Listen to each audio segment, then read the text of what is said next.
Hello and welcome to the Metropolitan elites, who are controlled by lizards who phone us up every week. They're left-wing lizards, not the right-wing lizards. That's the other sort of lizard. And they tell us to say this stuff. Can we talk about, I know we've done it before, but the junior doctors thing is quite big. Yes, yeah, we'll have to, won't we? So yeah, Jeremy Hunt, we had to do that eventually. They got to the point in the negotiations, didn't they, where there was, everyone was saying, right, we've actually got a solution here. And allegedly, he hasn't admitted it because he hasn't said anything. He won't talk to anyone, I'm busy and important. That Jeremy Hunt said, no, goodbye, it's finished. Oh, the talks are broken down, that's it, goodbye. Isn't it really obvious now that it is literally privatisation plan? Isn't it really, really obvious that he's not trying to solve the problem? Okay, so how does imposing this contract lead to privatisation? Well, the survey said 90% would leave. That doesn't mean 90% will actually leave, but it will prevent people from going into there. It will prevent people. A lot of people will leave. It won't be sustainable. There aren't enough doctors as it is. These are the junior doctors we're talking about, so there won't be any senior doctors in a few years' time. There won't be enough. And if there aren't enough, well, that business there, if we sign a few contracts and give them some money, it'll turn into British Rail. On the one hand, it's quite disappointing, but is it unexpected? I'm not 100% sure it is the path of privatisation, because I think the privatisation in the NHS is going pretty smoothly as it is. They're doing it sort of like from the inside out. Yeah. Internal markets. Apparently, if you inject a market into the NHS, and things get more efficient. Only they don't. We'll cut bureaucracy by creating more. I noticed it was, you had that letter signed by those people who are effectively the bureaucrats that they're always moaning about. So the bureaucrats are supporting this move. So they're the good guys. It actually turns out half of them didn't support the imposition. Yeah. Anyway, so I mean that's more than once that has happened. The Conservatives have put out a letter signed by people who turn around and say, I didn't sign that. Yeah. Why are you putting my name to that? Yeah, it's not. Yeah. And I think we're in a situation where the Conservatives feel pretty bulletproof. This just suggests that they're... Well, they've got to the point where they're just, I'm not going to talk to the press today. Well, they don't talk to the press at all. Or they release a load of stuff. I mean, the media management of it, there's a whole load of stuff came out on Wednesday, apparently. A whole load of all the benefit cuts and all that kind of stuff that was coming. They put it all out quickly on Wednesday because no one was talking about it. It's a pretty shady state of affairs. It's incredibly, isn't it? It's massively anti-democracy, massively authoritarian. Yeah. We just need. That's what we've got to do. It doesn't matter if the people want us to do it. We've got to figure it out how we can trick them into doing it secretly. Yeah. And they learnt it from Blair. Yeah. The New Labour, and they've just continued with the same pattern. Yeah. That what people want isn't what you should have. We don't know. We know what's good for you. And you'll have it whether you like it or not. Plebs. So it's quite disappointing. Junior doctors are incredibly angry about it, Kev. That's an understatement, isn't it? Yeah. They are incredibly angry about it. I mean, I actually think there is a bit of obfuscation. I don't know if there is, well, I'll put it this way. I think things have become so tense and so entrenched that facts have got to the point where it doesn't matter what the fact is. Yeah, it's too late now. It's too late.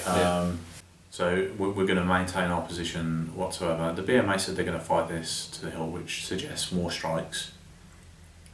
What do you think about it? Do you think the junior doctors will continue to get this public support if they continue to strike? I think so. I've never known strikes getting public support at all. It's strange, isn't it? So it's obvious that this is more extreme than other stuff. Yeah. I don't know if it can go. Can this be undone now? Once it's been said, is the toothpaste out the tube? Well, it's like you said. Is that on the one hand, it's become so entrenched, and people are just. But Jeremy Hunt couldn't back down. He got to a certain point. He can't back down. Can he? He seems committed to stirring it all the time now. I mean, after he's this imposition, massive complaint. Rather than letting the dust settle, he said, we're going to have an inquiry into junior doctor morale. Yeah, that surely he's taking the mick, isn't it? Cheeky bastard. Like, it's really obvious the cause of poor morale within junior, and believe me, it is rock bottom. Yeah. And it is not. The amount of times I've heard Jeremy Hunt sort of spoken of in less than glowing terms by junior doctors is quite interesting, really. They really have focused and latched onto this guy as if he is the archdemon of the world. Yeah. And realistically, when they say it's hard to replace 50,000 junior doctors, but you're going to replace one health secretary relatively easily, I think that's what should happen. Well, yeah, the Conservatives should just say, right, you've done your bit now, you've done the imposition. Yeah, move on. Move on. That's what they did with Michael Gove, isn't it? Before the election, he'll be moved out. Yeah, and Andrew Lansley. Yeah. Andrew Lansley became incredibly unpopular.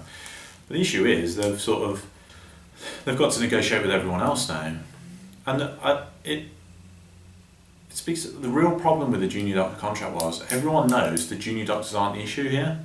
When it comes to 7-day care, we're not talking about full 7-day service. We're talking about having good care 7 days a week. Yeah, which has been conflated in the messages from the government. Deliberately. Yeah, it's more about consultants than it is junior doctors, making sure that there's a consultant there, that everything's consultant led, that the consultant supervises handovers and stuff like that in the 10 clinical trials. And the health service is in a bit of a predicament where there are lots and lots of consultants. So basically there's the amount of doctors coming into the service every year is fairly constant and not particularly low, not particularly high. Okay.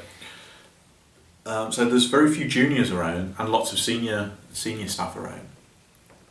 So that means the senior staff have got to take more responsibility basically and do more for it.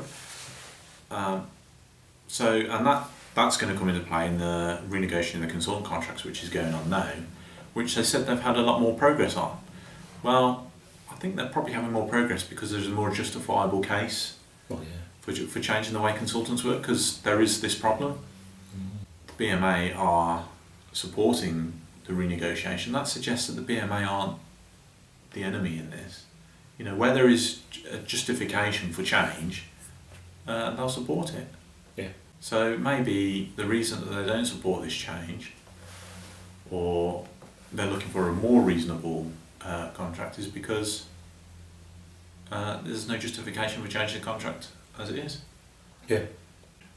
And the political system is at fault there, because it's like you said, move Jeremy Hunt out, move someone else in, and if it means at this point in the process that he's bulletproof, because he can kill the poor, and then we've got rid of him, he's gone now. Yeah. So you bring someone else in who stabs children.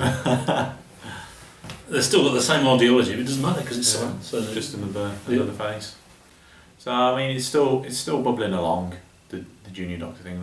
I'm sure we'll have to discuss it in the future because the lizard overlords will want us to talk about it. Yeah.